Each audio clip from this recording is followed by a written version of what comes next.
weather, late breaking, sports. The Afternoon Drive with Rich Stevens starts now. It is 6:05 on Tuesday, the 29th of October, 2013. And I got to tell you, I can't think of another lawyer who has ascended to national prominence as fast as Jose Baez. He's known for his passion, his hard work, and amazing courtroom strategies. He's the one that brought a new hard-hitting style of trial work to the courtroom. He was named Lawyer of the Year for 2011 by Lawyers USA magazine, also named as one of the top 100 trial lawyers for both 2011 and 2012, and 2013 by the National Trial Lawyers Association. He's also well known for representing many victims of negligence and serious crimes. In 2012, he began representing multiple victims in the Dark Knight shooting tragedy in Colorado.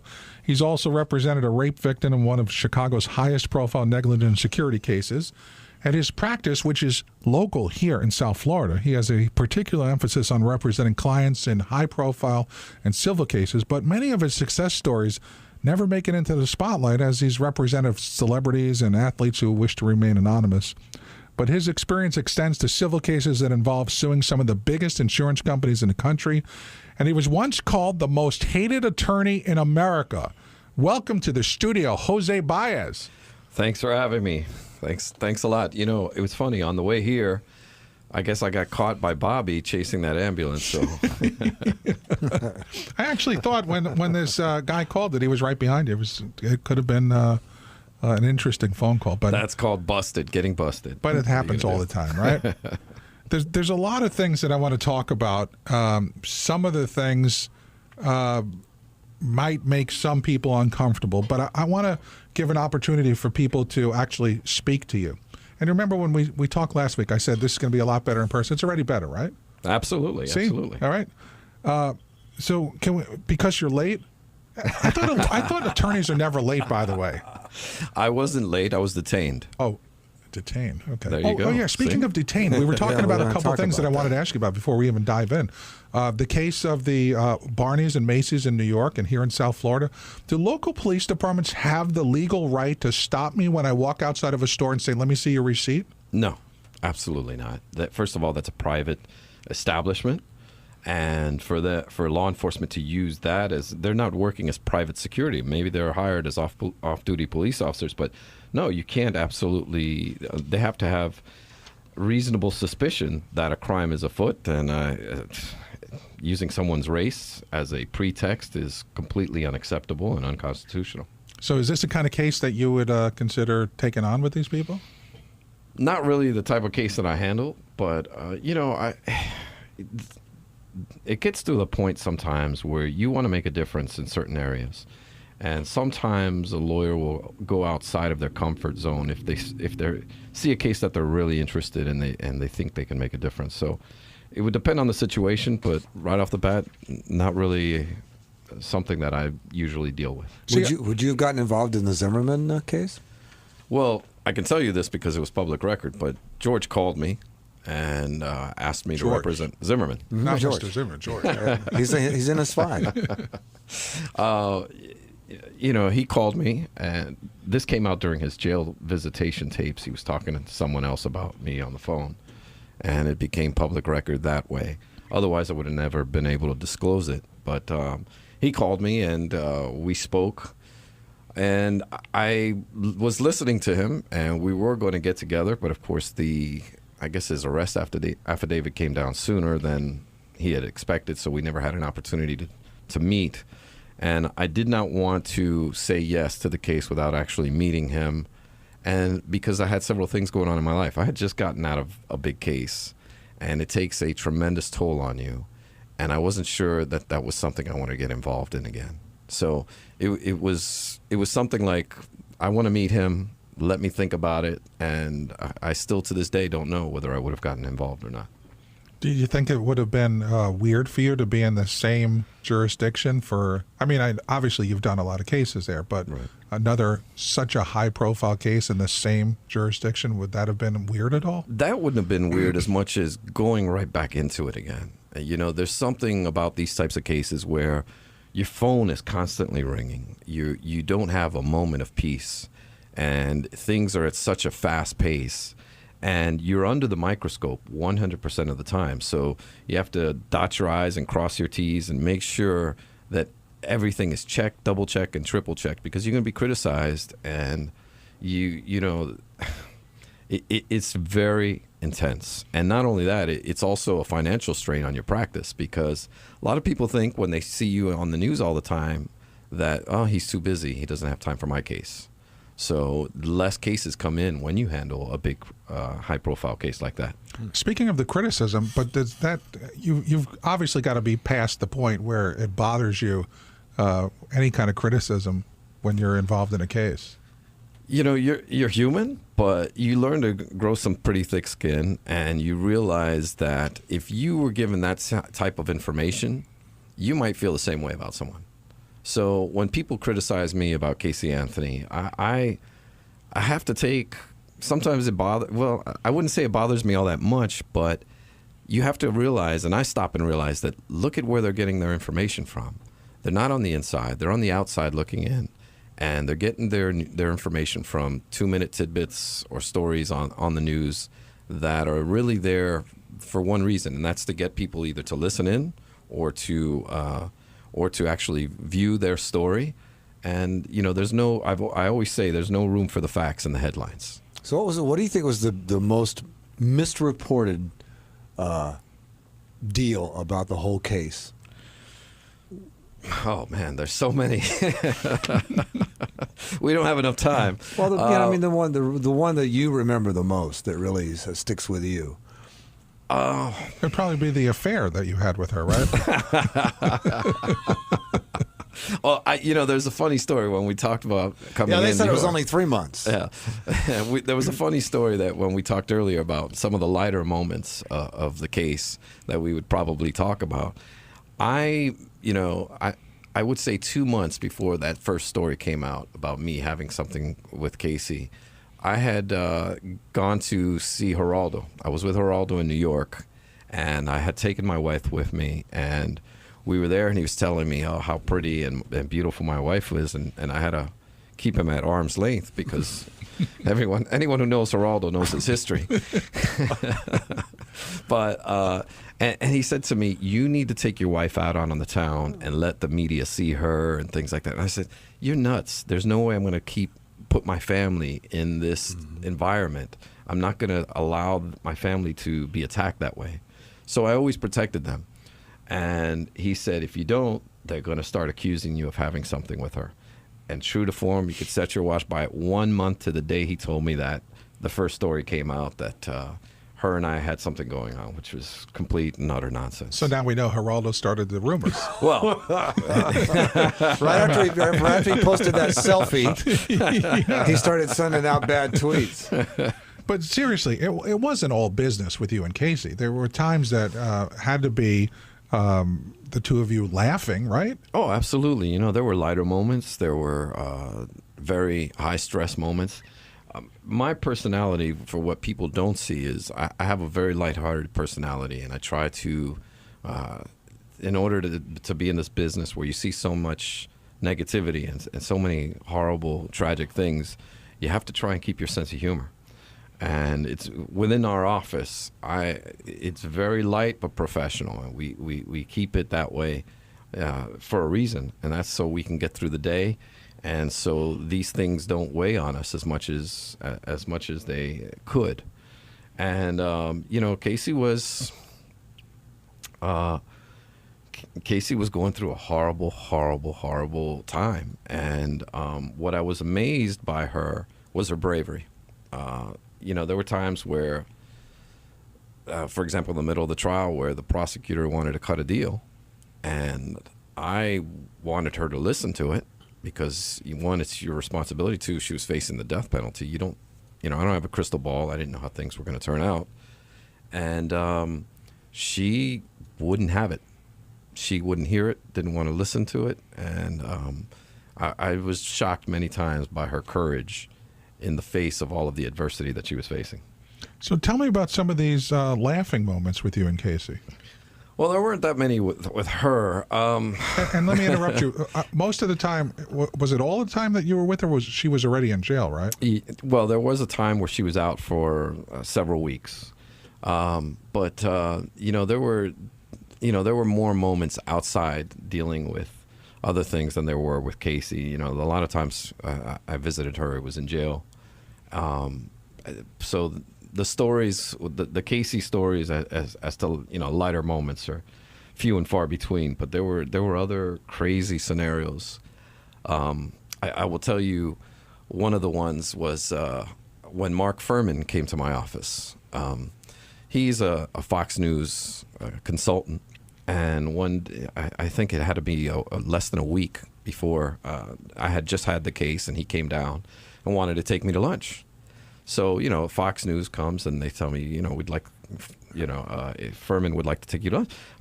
I was in law school during the O.J. Simpson murder trial. I remember it. I studied it. I know the case backwards and forwards, and I was dying to meet him, and if not to just pick his brain and to talk to him about what it was like. So I went to lunch with him, and it's somewhere towards the end of the lunch, the producer gets up to go to the bathroom. And I can tell this was a prearranged signal, and they were about to play me. So he leans over to me, and he said, this was while Kaylee was missing. And I had no idea where she was at the time. And he leaned into me, and he said, I've got a lot of connections with law enforcement. And I've met with these cops, and I think I can help you. I go, oh, really? How exactly is that? And he comes back, and he says, well, if you tell me where Kaylee is, I might be able to help you and your client cut a really good deal. So I sat there and I stopped and I thought to myself, how stupid does this guy think I am? So I looked to my left and I looked to my right and I say, come here. And he leans in and we lean in and I said to him, I'll tell you where Kaylee is if you tell me if you planted that glove. We're talking to Jose Baez, famed Casey Anthony attorney, but there's a lot more to talk about, and what a great story. Have you heard from him since? Have I? Not in a while, but we did do some TV work during the Zimmerman trial. But that's not even the funnier part. Later on that evening, I asked him to come to speak at my law school class, and he was all excited, and he showed up. But what I failed to tell him is that I taught at FAMU Law School, which for those of you that don't know, it's a historically black college. Of course. And the second he walked through the door, he was under fire. Jose Baez in the studio with us today. I want to talk about, and I know we've talked about this before, but it's such a great story. After we take a quick break, I want to come back. And I want you to tell the story about how you got the Casey Anthony case, because that in itself is a really, really incredible story. And Sure then there's some other things I want to ask you too, like when was the last time you spoke to her? Well, eventually we're going to get off of the topic of Casey Anthony, because I think there's plenty of more there is a lot interesting more, but you got to figure it's taken us 2 years to get in touch with you, to get you into the radio station, to have you sitting with us so we can ask some of these questions. And I know there's a lot of questions that have been asked in the media, but I think we have some questions that haven't been asked. Understood. Okay? Understood. And then I want to talk about, and then I got all excited when you called me today and said, hey, you want me to come in today? And I said, oh, it's perfect because you got the hearing today. And then I get to the station and find out that the hearing was postponed till November 21st. That's because I had to be on your show. Well, that's what Ron said. All right, we'll take a quick... I got my priorities straight. Well, that's good. That's a good thing. We'll take a quick break. You're listening to The Afternoon Drive with Rich Stevens on 850 FTL. More with Jose Baez. And by the way, if you have a question that maybe we haven't gotten to yet, 877-850-8585. This is The Afternoon Drive with Rich Stevens on 850 FTL. 850 FTL, The Afternoon Drive with Rich Stevens. Here's Rich Stevens. Jose Baez, the famed attorney, is in the studio with us today, and there's a lot of questions that remain unanswered. And if you've got one of those questions, we'll welcome those calls at 877-850-8585. Let's go to Janet and see what's up. What's your question for Jose? Hi, Rich. How you doing? Mr. Baez, I guess my question is, once your client is found guilty or not guilty, in this case, not guilty. Is there anything that gets done as far as finding the culprit or whoever was involved? Well, let me answer that question directly and then generically. In this situation, and probably in every situation, the answer would be no. Okay. And I would say that because, first of all, our defense was that she died by accident, so there is no culprit. Okay. There is no culprit to go after. But even if the state didn't believe that it was an accident, despite what the jury says, it'd be pretty hard to try another person because that person's defense would be, well, I didn't do it. It was Casey Anthony who did it because exactly. that's why you charged her the first time. So, and regardless of whether it's this case or any other case, it's very hard to try a different person for a crime once you've tried someone else.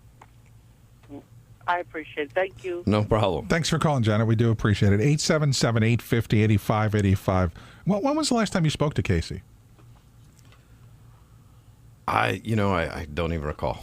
It's not recently? It's been a while? No, yeah, it's been a while. Do you know where she is right now? I do. She's in Hialeah.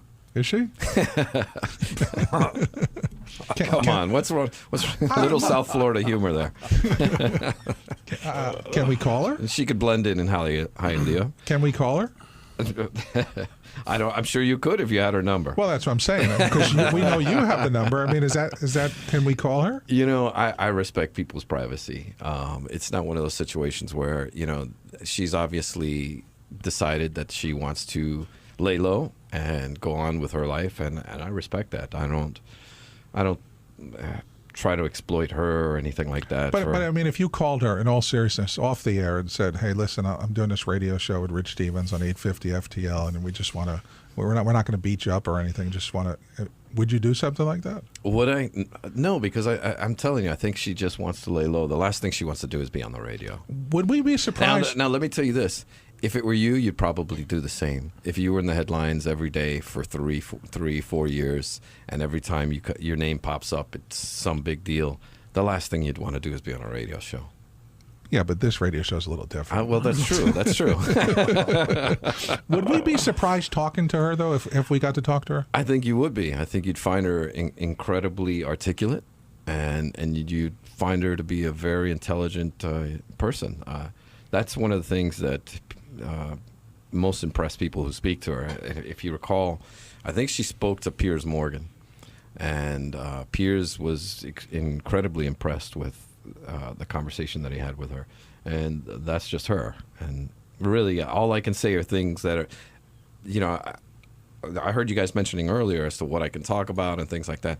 I have a waiver from Casey that allowed me to write my book, Presumed Guilty, and basically all I can discuss are some of the things that are contained within it, and I only have a certain leeway. Anything past the end of my representation of her, I really can't discuss other than what's out in the public domain. But you can discuss your own opinion, though, right? If it relates to a client confidence, no. Meaning the only way. It's somewhat complicated, but if it's something confidential, absolutely not. No, I get that. Is she the kind of person that what you see is what you get, or is that not a good?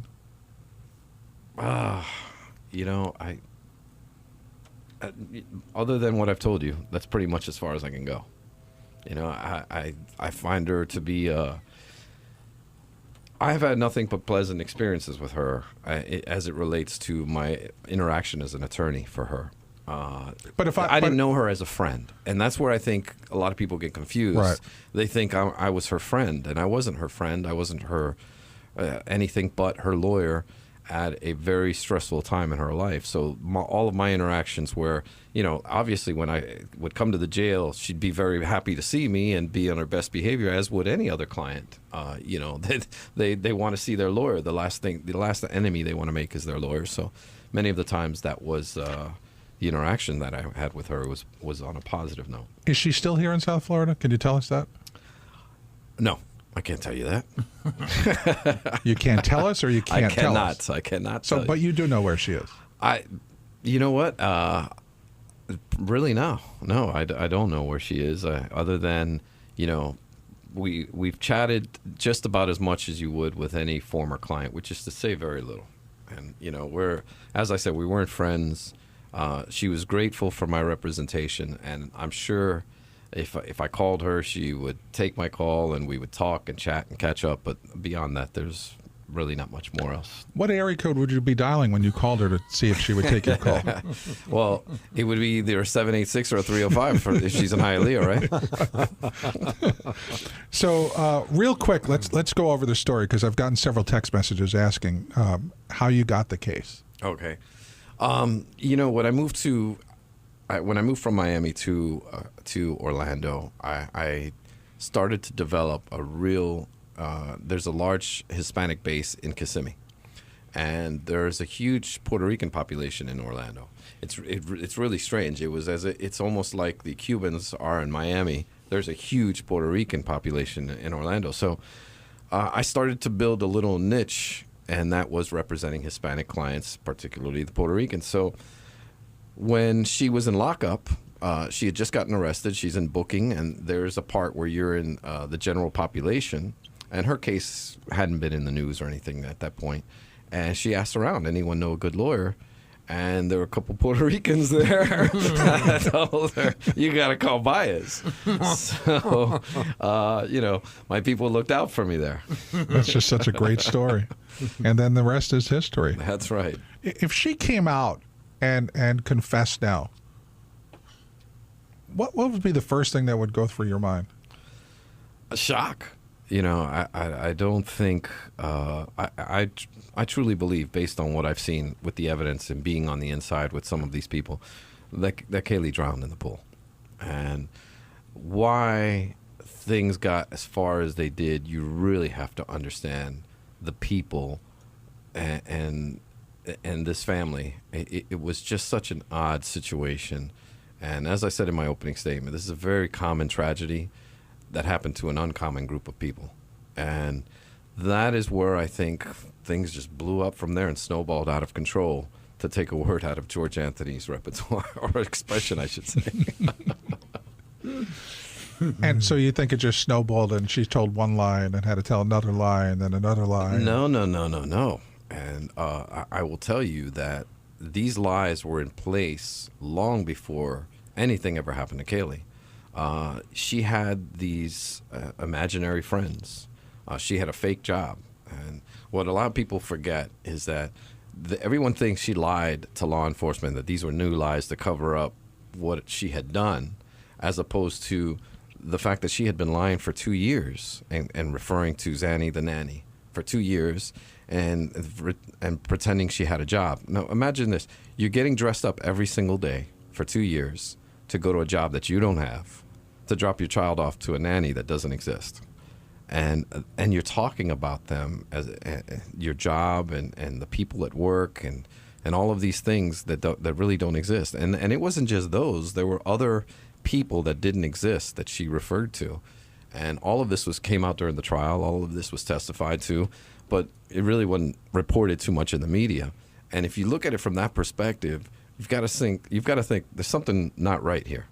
And this might be more than just someone lying to law enforcement to cover up for a crime, as opposed to something's just not right about this person. Now, obviously, you prevailed in this case, but do you think that if you had a little bit more time, it would have been, not that it could have been an even better outcome, but you know what I'm leading to? Just some say that there wasn't enough time for both sides, that the judge got to a point where he just tried to speed everything up towards the end there. No, I mean, we were on the case for 3 years. Of course, I would have liked a little more time to prepare, and things would have come out a lot smoother on our end, and maybe for the state as well. But I don't think it would have made a difference in the trial. What a lot of people don't realize is it wasn't even close. The jury was out for 10 hours. They didn't need to review any of the evidence, and their first vote was 10-2 for acquittal. And here's an interesting fact that a lot of people don't know. About a month prior to the trial, we had 48 Hours do a mock focus group, and where I got to watch, and our jury consultant presented the evidence of the prosecution only, not even the defense. And the first vote was 10-2, exactly like the jury. That's weird. That's very weird. Yeah. So, I mean, if you sat there and you kept an open mind and you analyzed the situation, you really probably would have come to the same conclusion. So did you feel good from the get-go then? I felt we had a case. You never know what a jury's going to do, especially when you have a child involved. Emotions are run high, and you want someone to blame. And people still to this day want to blame someone for her death. And, it's such a complicated situation and such a sad, tragic tragedy that, it boils up a lot of emotions. So you never know what's going to happen with a jury. We're talking to our legal analyst, our exclusive legal analyst, Jose Baez, in the studio with us on the Afternoon Drive with Rich Stevens here on 850 FTL. You got a question? We'll see if we could take some of your calls. 877-850-8585, 877-850-8585. After a quick break, we're going to come back and we're going to talk about this new case, the cyberbullying case, which, as I said earlier, I was so excited to get you in the studio today, thinking that we'd have the latest information from the court hearing that was supposed to happen today. Instead, it got postponed. Was that the judge that postponed it, or was it you? We had, both parties had agreed to the postponement. All right, we'll talk about that and what's going on, the latest, and more. But first, 850 FTL. Now, back to the Afternoon Drive. Here's Rich Stevens. Unfortunately, we don't have that much time left. We're with Jose Baez, our exclusive legal analyst, in the studio, and it really means a lot to me that you took time to come in. That means you kept to your word from last week where you said you'll make it up and you'll come into the studio, and I appreciate that. Well, you're welcome. But I told you I would, and I would. All right. And I did. And you're going to come in several times. This is not just going to be a once in a while. This will be, a regular thing with us, right? I work here now. So. All right, that's good. That's good. It's always good to have another attorney on the staff. Never hurts. Let's take a couple calls. 877-850-8585. We'll go to Mike. How are you today? Now, wait a minute. You think you put the Casey Anthony puzzle together? Yes, sir. First of all, I'd like to say hi, Rich, and hi, Jose. And I watched the evidence, and to me, it's plain as day what happened. She couldn't find a babysitter. She got information on the computer about chloroform. She put the baby to sleep and put her in the trunk. Went into the bar, thinking, it's cool, it's at night. She gets a ride. She gets, intoxicated. Gets a ride back home from somebody else. Wakes up later and realizes, oh my God, and goes back up. By then it's hot, Florida heat, and the baby died. That's what I think happened. And then she gets and puts the baby, gets rid of the body, and that's what I think happened. I think it was a tragic, negligent part of what happened. And I listened to every little thing, and that's the car was at the bar, the chloroform, the odor out of the trunk, it all fit together to me. But Mike, let me just interrupt you 1 second because, and Jose said this, and I don't know how many times I said this, you say you listen to every little piece, but unless you're in the courtroom, actually being in the courtroom as much as Jose Baez and the rest of the team was in the courtroom, you really don't have all the pieces of the puzzle. Right, but if you put them all together, it equals that, is what I think happened. I mean, I don't think she drowned it in a pool. I just don't. All right, Mike, I'll respond. First of all, this is not the first person that's mentioned this theory. I've heard this theory many, many times. The funny thing is he actually wrote it down as you were going into it. He wrote down on a piece of paper I think it was what you were going to say. So that's proof that it's not the first time he's heard this story. No. Well, I didn't say it was the first time. I'm just saying. No, I'm just saying. But Jose just said that he's heard this. Let's let him respond. No, first of all, Mike, I'd love for you to read my book, Presumed Guilty. It gives a lot more detail. And sorry for the shameless plug, but I think for those people who are interested, the time that she was last seen with the timeline was on a Monday afternoon. So there was really no bar. If you've lived in Orlando, you know there's nothing happening on Monday afternoon.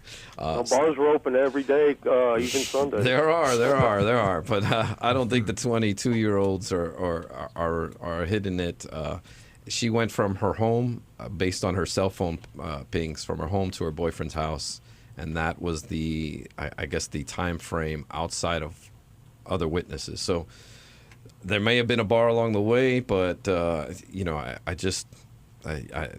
I don't think it matches with the timeline, as well as many other factors, and the fact that I don't think chloroform had anything to do with this case.